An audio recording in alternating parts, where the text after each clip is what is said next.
Como é que você viu o atentado contra o ex-presidente Donald Trump? Somente as pessoas conservadoras sobre atentado, reparou? O senhor conseguiu falar? Reparou, não. Se eu falei ou não, eu sempre, aos contatos que tive com o chefe de Estado, eu não levo a conhecimento de ninguém. Mas os atentados são contra as pessoas de bem e conservadores. E qual a repercussão política o senhor acha que vai ter? Olha, ele foi salvo, me entender? Como eu fui, né? Os médicos dizem que foi um milagre eu ter sobrevivido em 2018, tem de vista a gravidade dos ferimentos, e ele foi salvo por questão de poucos centímetros. Isso, para entender, é o que vem de cima. Presidente, a família, por favor. Bom dia, senhoras e senhores. Hoje é 15 de julho de 2024, são 8 horas da manhã. Como era previsível, a Polícia Federal Americana, o FBI, vê farsa de Donald Trump.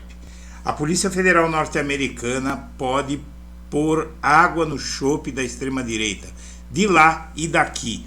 Explodem indícios de que houve uma armação. O bolsonarismo e o trumpismo estão contando com o ovo que a galinha ainda não botou. A comparação que fazem entre o evento da última sexta-feira e o que atingiu Bolsonaro em 2018 é apressado e voluntarioso, ou seja, quer porque quer que fatos desiguais sejam igualados. Em primeiro lugar, Bolsonaro foi esfaqueado a um mês do primeiro turno e Trump sofreu suposto ataque há quase 4 meses da eleição americana. Em segundo lugar, ao contrário de Adélio Bispo, o agressor de Trump é ligado à mesma extrema-direita que ele, enquanto que o agressor de Bolsonaro tinha filiação ao PSOL. A teatralização desse episódio despertou suspeitas do FBI. O Bolsonaro foi mesmo ferido de morte. Lumila Aijjar, a médica que não quis ser ministra da Saúde de Bolsonaro por rejeitá-lo, confirmou ao humorista apresentador Antônio Tabet que ajudou a operar Bolsonaro e ele tinha mesmo ferimento de faca. Já Donald Trump não tem nada, a bala nem deformará a sua orelha. O ferimento superficial pode ter sido forjado com uma leve punção.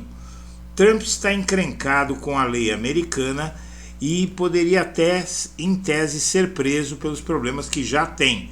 O atentado não o livra dessa prisão e uma farsa descoberta por uma perícia bem feita no episódio de sexta-feira pode agravar e acelerar essa prisão. Somente pessoas conservadoras sofrem atentados, diz Bolsonaro em vídeos sobre atentado a Trump. Ele deve ter esquecido de muitos, né? De Lenin, de Martin Luther King, de Che Guevara, de Fidel Castro, que é o homem que mais sofreu atentados na história, mas, na verdade, ele se esqueceu principalmente de Marielle, morta por um vizinho dele em um episódio que até hoje leva as suas digitais. A desinformação dispara nas redes após o atentado contra Donald Trump. Na tarde de sábado, o ex-presidente norte-americano, durante o comício de apoiadores na Pensilvânia, fazia o ato enquanto nos grupos públicos de WhatsApp as menções a ele aumentaram quase 10 vezes no mesmo dia. Logo após o tiro com sangue no rosto, o Trump fez uma cena histórica aí para a posteridade, querendo insuflar os seus admiradores, mas o fato é o seguinte: em sua conta oficial no Twitter, o deputado federal Gustavo Gayer escreveu: "A esquerda é e sempre foi assassina". Além disso, gravou um vídeo que repercutiu no WhatsApp, mostrando uma foto e afirmando que o atirador seria uma pessoa que foi identificada no X como Mark Violets, descrito como esquerdista e antifa. Ele se deu mal porque o nome do autor dos disparos veio logo à tona, demonstrando que ele não tem nada com a esquerda e muito pelo contrário, é ligado ao Donald Trump. E isso aumentou as suspeitas do FBI. O Nunes, por exemplo, fez uma fala sobre o atentado dizendo que aquilo sim é um verdadeiro ataque à democracia, como se destruir as sedes dos três poderes não fosse um ataque à democracia. Apoiadores de Bolsonaro fizeram inclusive um ato em São Paulo que mostrou que ninguém está nem aí com esse episódio e tem muita gente que não está acreditando. Esse tipo de estratégia já está furado. E o Trump saindo com a orelha, que você olha para a foto do Trump, eu não sei se vai dar para ver nessa foto aqui, vamos ver. Essa foto aqui, eu não sei se vai dar para ver, não dá para ver aqui. Mas a foto da orelha do Trump no pós-atentado mostra basicamente que o ferimento não foi grave. Dá para ver que a orelha está perfeita, né? A orelha dele está perfeita, ela não parece ter um pedaço arrancado. Ela deve ter sofrido um arranhão que gerou um pouquinho de sangue no rosto. Só que sangue é sangue, não é? Sempre impressiona. Mas parece ter sofrido um arranhãozinho. Não é? Isso já não é nem mais sorte, isso é ganhar na loteria 10 vezes, não é? Se o atirador atirou em direção a ele e errou por tão pouco, a ponto de nem machucar direito a orelha dele, realmente o Trump é a pessoa mais sortuda do planeta. Mas o fato é que no momento que ele cai no chão, fazer uma punçãozinha na orelha dele, que ninguém vai poder dizer o que era mais do que possível, e tudo isso ele já levanta gritando em nome da democracia, tal, tudo parecendo muito orquestrado. O Bolsonaro, inclusive, já está tentando vincular o ato do Trump à facada que ele recebeu em 2018, apressadamente, sem ter qualquer informação sobre o caso.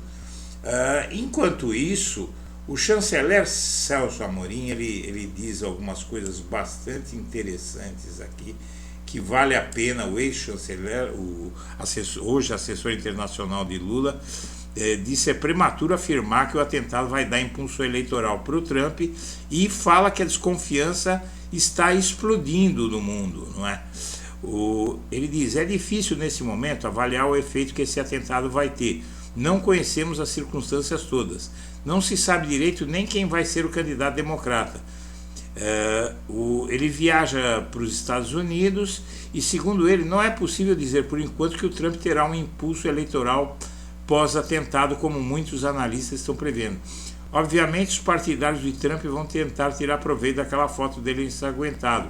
Amorim diz que nos Estados Unidos há um complicador adicional, que é o fato de a eleição não ser definida pelo voto direto, mas sim no colégio eleitoral. Nenhuma pesquisa garante nada em nenhuma eleição. O governo brasileiro não esconde a torcida pela vitória do Biden. Claro que temos identificação maior com o Biden, mas o fato é o seguinte: a possibilidade de o Trump lucrar com isso é muito diferente do que aconteceria no Brasil. Os americanos, eles têm, pessoal, os norte-americanos, eles têm uma experiência muito grande com assassinatos de presidentes, né? Foram vários atentados e nunca houve algo similar àquela teatralização vulgar. Há um cheiro insuportável de fraude. Eu, sinceramente, desde o primeiro momento que o Bolsonaro foi atingido, eu nunca ousei sair dizendo no minuto seguinte que foi uma farsa, porque precisaria de ver, apurar, analisar, é difícil dizer. E, de fato, ele foi para o hospital, tem gente que testemunha. Eu não descarto tese nenhuma, tem muita gente que fala que não houve a facada. Em se tratando de bolsonarismo, eu não descarto nada, mas também não endosso completamente nada, porque você tem esse caso dessa médica aí, realmente a doutora Ludmila, uma médica conceituada, ela nem quis, ela odiava o Bolsonaro, mas ela ajudou a operá-lo. Ela diz isso na entrevista ao Antônio Tabet, e diz que não, que realmente houve uma facada tal, o ferimento era mais grave, inclusive, do que se pensava. Mas aqui o Reinaldo Azevedo ele também diz o seguinte, ele diz a mesma coisa. Quando o Bolsonaro foi esfaqueado, foi a véspera do segundo turno, né? Poucos semanas antes do primeiro turno, na verdade. E naquela época o Lula tinha 39%, o Bolsonaro tinha 19%. Dificilmente ele alcançaria o Lula. Por isso tiraram o Lula da eleição, para ele vencer. Então, realmente é um caso muito diferente. Até no Estadão aqui, ataque a Trump tem cenário diferente do de Bolsonaro e é cedo para conclusões sobre a eleição. Atentado do Brasil ocorreu mais perto da eleição e travou desconstrução de um candidato em crescimento e que repentinamente passou a ser conhecido por eleitorado ainda difuso ou indeciso. Então, realmente, as coisas são muito diferentes aqui no Brasil e eles estão contando com o ovo dentro da galinha, para ser mais educado. A expressão é outra, mas eu vou usar essa. E o suspeito de atirar contra Trump em comício agiu sozinho, diz o FBI. Autoridades já confirmaram que o automóvel que Thomas Crooks continha explosivos. Os investigadores também informaram que não há qualquer indicativo de que o agressor em questão tenha distúrbios mentais e confirmou que ele usou um fuzil AR-15 semiautomático comprado ilegalmente.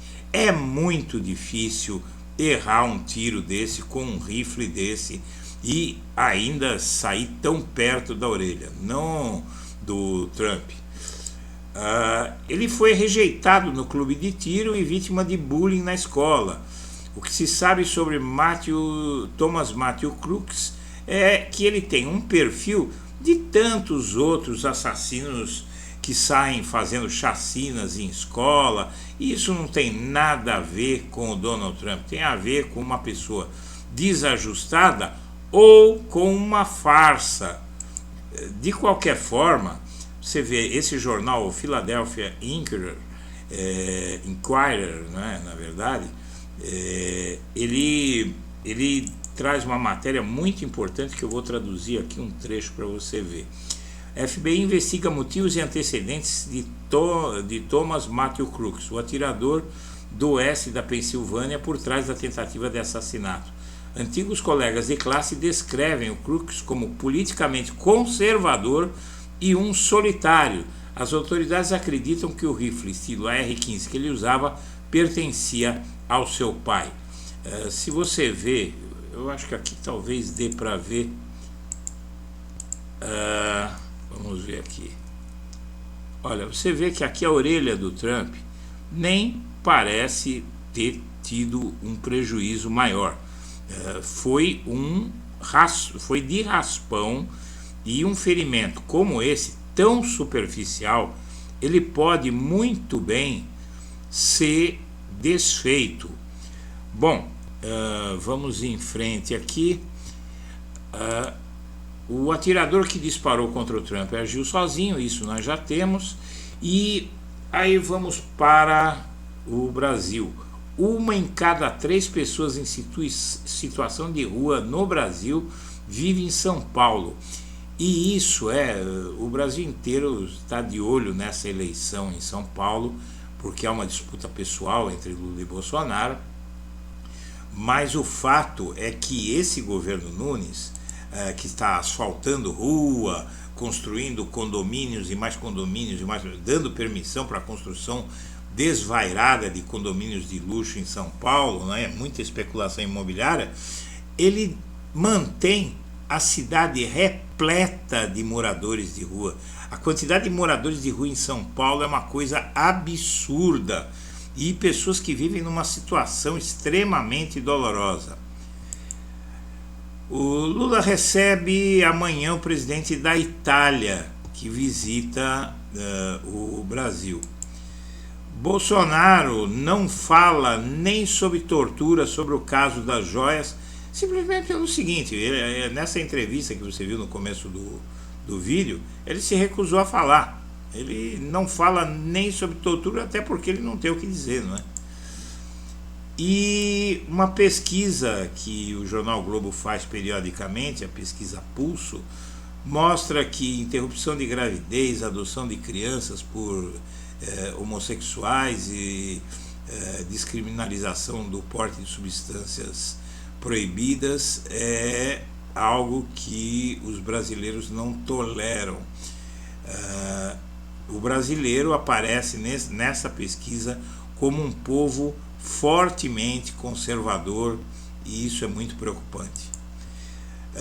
Marcos Duval, o tal senador que diz que era da SWAT, ele ataca Alexandre de Moraes, chama o Alexandre de Moraes de capataz, e ele está investigado pelo STF. Está brincando com a sorte esse sujeito. Membro da Comissão de Mortos espera relação harmônica com militares. Natália Bonavides diz que Forças Armadas têm interesse institucional a fatos do passado. Tem o comandante Tomás Paiva, que parece estar disposto a passar esse passado a limpo, e com o apoio dos militares vai ficar mais fácil fazer o trabalho. Desinformação dispara nas redes após atentado contra Donald Trump. Enquanto informações oficiais são apuradas, falsas narrativas e teorias de conspiração prevalecem nas redes, e realmente a gente precisa ter muito cuidado para cravar fatos, né? O que eu estou dizendo aqui eu estou relatando rumos que a coisa está tomando.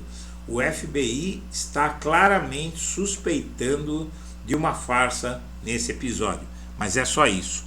Senhoras e senhores, eu agradeço a atenção e deixo o meu abraço para todo mundo.